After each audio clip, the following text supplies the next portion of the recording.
Hello and welcome to this video brought to you by Smart Edu Hub Mumbai. In today's video, I shall explain to you how to test for the various anions. And under the anions, you will be studying about the halides.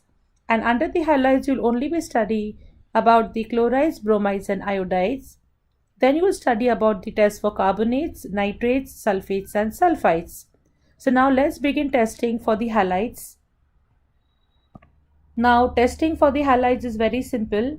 First is you take the unknown compound. So suppose this is my unknown compound, and to the unknown compound I'm going to add dilute nitric acid. So suppose this is the dilute nitric acid that I have added. So let me also label it. So this is the unknown compound.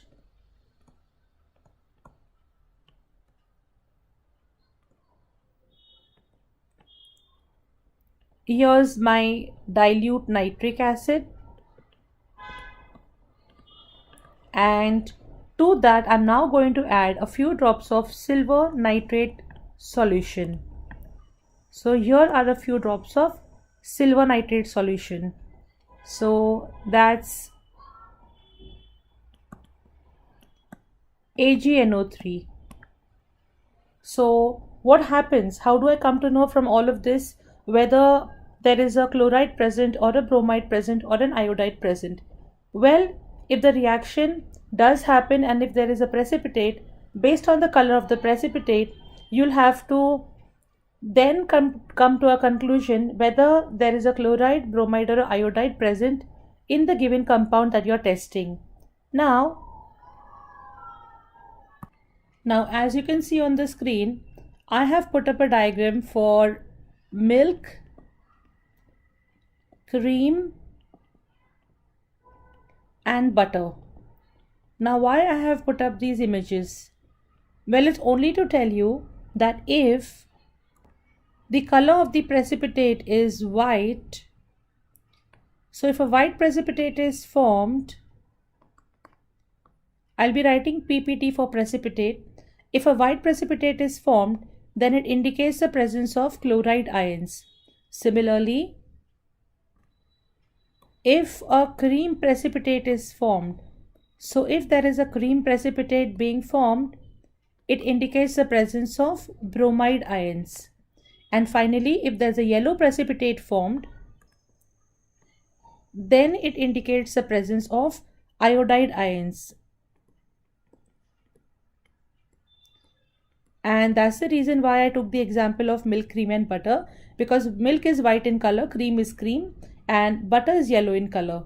So therefore, there are three different colors of the precipitate. Based on the colors of the precipitate, you will be in a position to tell whether there are chloride, bromide or iodide ions present in the given solution.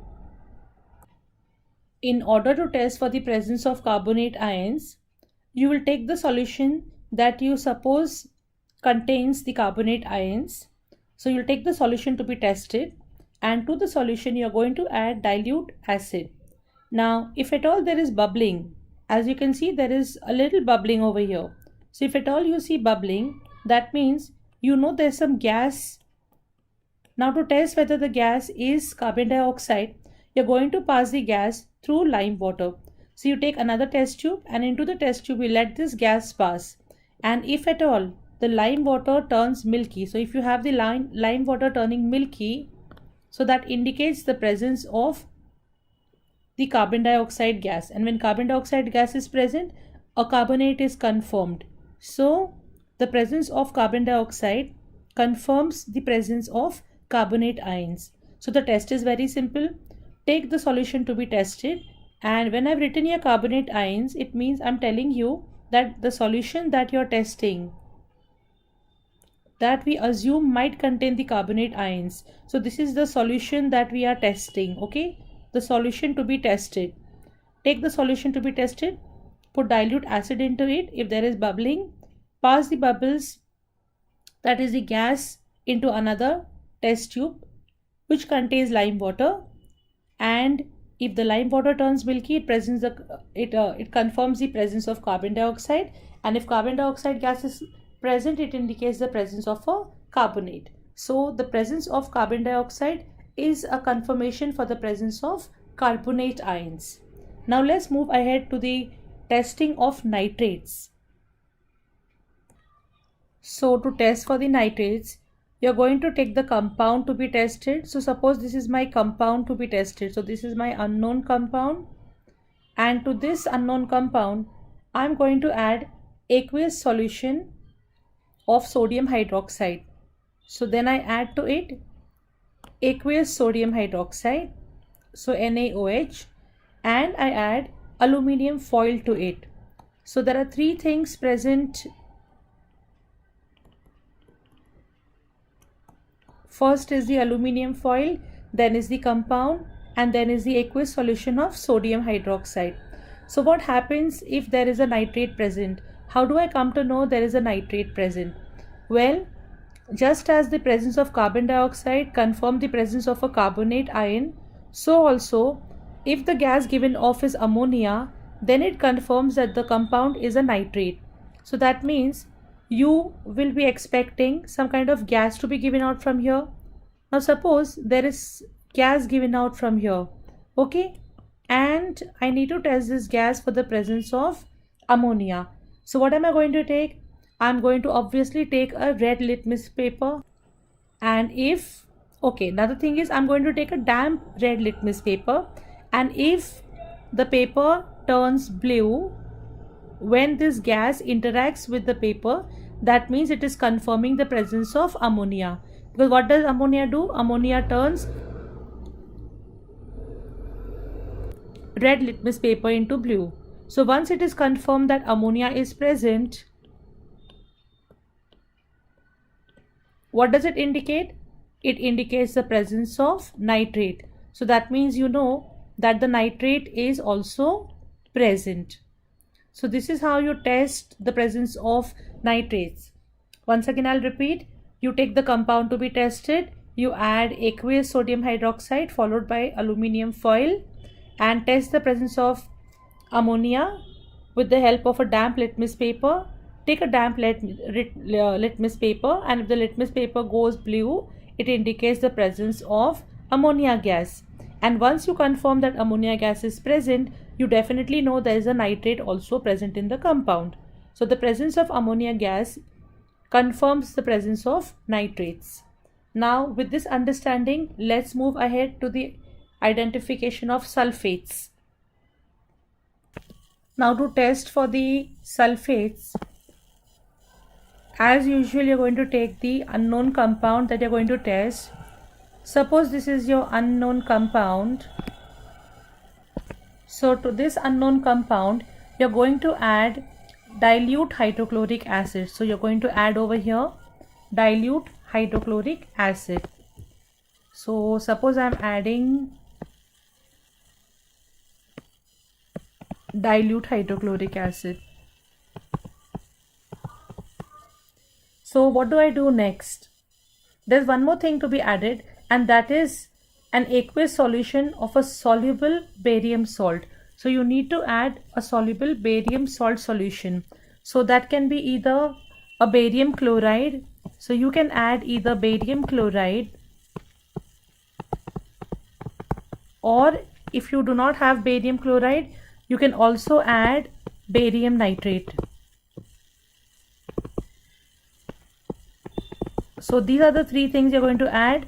One is the unknown compound itself, second is dilute HCl, and third is barium chloride or barium nitrate, because both of them are soluble. So what happens exactly? Well, if there is a sulfate present, then we will be able to observe a white precipitate. Okay, now I'll explain to you how the white precipitate of barium sulfate is formed. Now the barium chloride or the barium nitrate solution that you added contained Ba2 plus ions, and those Ba2 plus ions will react with the sulfate ions if sulfate ions are present. So when these two react, what's going to happen? There's going to be a white precipitate of barium sulfate. And why am I saying there's a white precipitate of barium sulfate? Because precipitate means insoluble, and if you have learnt your solubility rules properly, and if you still remember them, you'll realize that barium sulfate is insoluble. Okay, so that's how you will confirm for the presence of sulfates. So you'll add the unknown compound, you'll add the dilute acid, the HCl, and then you will add any soluble salt of the barium, that is barium chloride or barium nitrate, and if there is a white precipitate, it will confirm for the presence of barium sulfate. So if barium sulfate is present, meaning there is a sulfate also present. So this is what I mean by a white precipitate. And remember, precipitate is insoluble. Okay, now moving ahead to the test for the sulphites.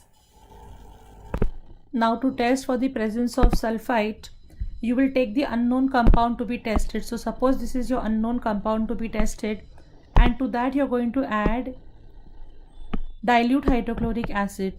So you will add your dilute hydrochloric acid and you will add your unknown compound. So what's going to happen? Will you observe something? Well, if sulfur dioxide is given off, then we can confirm that there is a sulphite present. Also, you can warm the solution. The reason is because when you warm it, the reaction happens faster. So ideally speaking, you'll take the unknown compound in which you think that there is sulphite present, and to that you're going to add dilute hydrochloric acid.